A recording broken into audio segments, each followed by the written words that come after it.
June of 1984. That was the last time that Atari rolled out a new arcade machine into production and out to arcades, and that was for iRobot. Since then, no arcade machines. However, that drought is going to end this fall. Kind of. I'll explain. Hey there, welcome back to GenXGrownUp. I'm John, and I am a GenXGrownUp. Thanks for clicking on this. And this is a news item that I spotted in a press release just yesterday. In a move that's so obvious, and yet I didn't see it coming, which shows why Wade Rosen is the CEO and not me, Atari has aligned with arcade manufacturer Allen One to roll their recharged titles back into the arcades as stand-up arcade cabinets. Now, if you're asking, who is Allen One, and that sounds a lot like a Tron reference, it doesn't take more than a quick look at their website to go, oh, that is a Tron reference, and the font and the layout and the neon and everything. So Allen One manufactures arcade machines to go into family fun centers and barcades. You know, think of Dave & Buster's kind of environment. They recently did Avian Nights, that new arcade game based on an indie game that's very, very Joust inspired, and they rolled that out to arcades. Now, in that press release, I spotted it over on Games Press, but you can read it anywhere. It says, the collaboration between Atari and Allen One will include the release of at least 10 full-sized recharged arcade game cabinets over the next 3 years. So it doesn't take a lot of reverse engineering to imagine the recent recharged games going into the arcade, because many of them are based on arcade games. So what the recharge title was, and it started with Missile Command 2-3 years ago. I don't know how long it was, but we had Missile Command, we've had Gravatar, we've had Breakout, Black Widow, Centipede, Asteroids, Quantum, Berserk now, thanks to the Stern acquisition, all because they're taking arcade games and rolling them into these recharged, reimagined, revamped titles. It seems like a very straight path from making that a home game you download to being a game that has throw in a quarter or a token or scan your card or whatever and you have 3 lives and get your high score, because that mechanism is already pretty well baked into the recharge titles.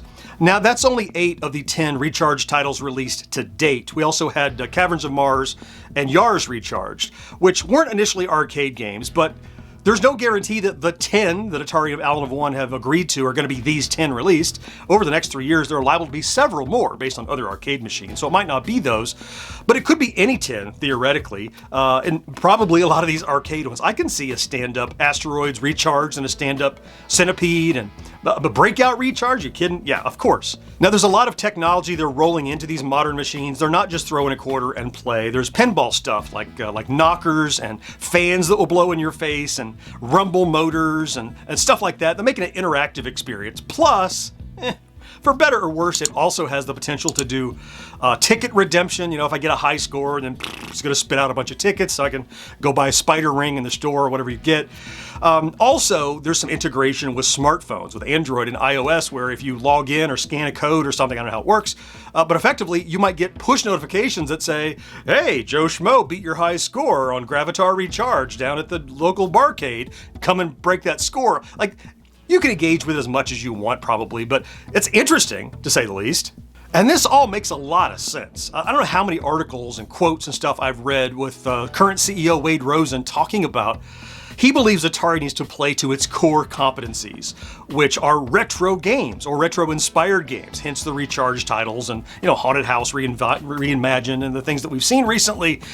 And look, they've been beating the drum for home console releases of all the 2600 and to some degree 78, 5200 stuff, with the potential maybe some Jaguar and Lynx coming. That's neither here nor there, but I had never imagined that they could find a market to get back into the arcades.